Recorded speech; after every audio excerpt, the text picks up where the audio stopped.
Nous sommes de retour sur le plateau de TV Finance pour cette édition du 10 juillet 2023. Merci beaucoup si vous nous rejoignez à l'instant et merci beaucoup pour votre fidélité. Désormais, il est l'heure de retrouver les Market Movers de Bernard Prats-Desclaux. Bonjour Bernard.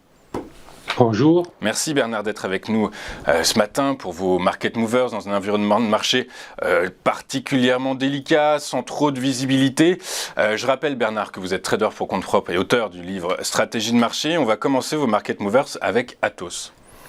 Exactement, donc Atos est une valeur qui a connu donc un destin quand même très spécial, puisqu'après avoir tutoyé près de 100 €, elle est allée chercher largement sous les 10 €. Et là maintenant, depuis plusieurs mois, en fait depuis le début de l'année, on est sur une valeur qui reste au-dessus des 10 € et qui évolue entre les 15 et les 10 €, donc quand même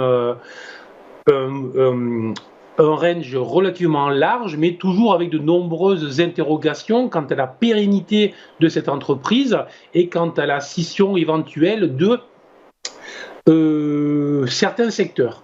Donc il y a beaucoup de spéculations autour de cette valeur, mais ce que l'on va constater, c'est que depuis maintenant plusieurs semaines, elle s'est inscrite, au moins sur le plan technique, dans une configuration graphique que l'on appelle un triangle. Un triangle, c'est une zone d'hésitation, mais une zone d'hésitation qui peut être le préalable à une extraction par le haut, autrement dit, une accélération vers le haut. Donc là, il y a des éléments qui se mettent en place et qui pourraient plaider justement pour une sortie par le haut. Donc ça, c'est très intéressant puisqu'on voit bien que les marchés, comme vous le disiez si bien, sont dans l'hésitation. Mais les marchés sont souvent dans l'hésitation, il faut quand même le dire, mais ils sont dans l'hésitation parce que les grosses valeurs, les grosses capis ont plutôt bien performé, que ce soit aux États-Unis, que ce soit en fait en Europe, et elles sont chèrement valorisées. Les small and mid sont plutôt abandonnés, donc les investisseurs n'en veulent plus, et donc tout le monde cherche les valeurs qui pourraient performer dans les prochaines semaines et les prochains mois, et rechercher justement des valeurs avec un aspect un peu spéculatif. C'est vraiment ce qu'il faut faire, et vraiment là on est avec Atos sur une action qui présente un profil spéculatif et qui sur le plan technique est très intéressant. Donc, on va surveiller tout simplement si dans les prochaines heures ou les prochains jours, on avait la cassure de l'oblique descendante, le trait noir qu'on voit bien sur le graphique que vous avez mis à l'écran, qui est situé sur les 14,3, 14,4 sur les prochaines heures, les prochaines journées.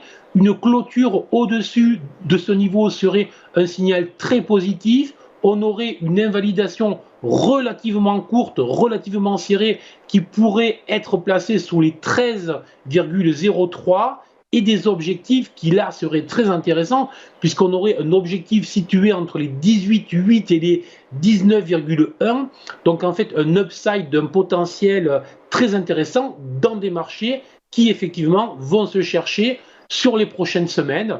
Donc je propose de surveiller vraiment ce qui va se passer sur cette valeur, sur Atos, dans les prochaines heures.